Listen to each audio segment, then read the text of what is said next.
how to hide followers list on Instagram. Now, the very first thing we're going to do to hide their followers list or following list on Instagram to every other people on the internet is to click on the profile icon right here and click on these three lines on the upper corner. Now, once we're here, we just have to scroll down and click on account privacy. Now, we just have to make sure that our personal account is in private mode right here, so that only our followers will be able to see our photos, contents, and even our followers list. So we just have to switch to private.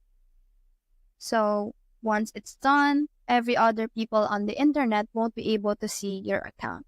However, if you have this certain someone that you don't want them to see your followers list, all you have to do is to go to your followers right here and remove them from being a follower of yours right here.